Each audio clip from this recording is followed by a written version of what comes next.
অর্থ কমিশনের নিকট ৩ দফা দাবি সনদ পেশ করল আইপিএফটি। শুক্রবার রাজধানীর কৃষ্ণনগরস্থিত দলীয় কার্যালয়ে সাংবাদিক সম্মেলন করে কথা জানান দলের সহসভাপতি প্রদীপ দেববর্মা ও সাধারণ সম্পাদক স্বপন দেববর্মা।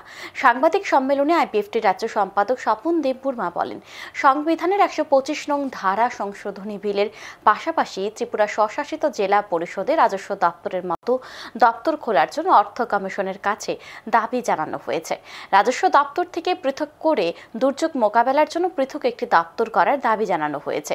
তাহলে প্রাকৃতিক দুর্যোগ হলে পরে ওই দপ্তর থেকে জনগণকে সহযোগিতা করা যাবে। দেখে নেব বিস্তারিত। দপ্তর থেকে আলাদা করে ডিজাস্টার ম্যানেজমেন্টকে আরেকটা দপ্তর তৈরি করতে হবে। এক, দ্বিতীয়ত ডিজাস্টার ম্যানেজমেন্ট দপ্তরকে এডিসি কে ১২৫তম সংবিধান সংশোধনী বিলের মাধ্যমে পাস করে এই দপ্তরকে এডিসির হাতে দিতে হবে। ৩ নম্বর, পঞ্চায়েত দপ্তর ২৯টা দপ্তরের কাজ করে থাকে।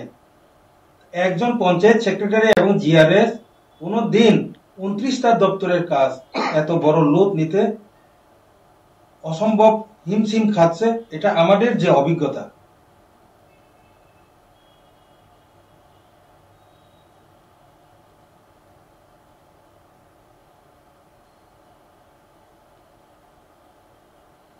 এখন সময় বিরতির সঙ্গে থাকুন।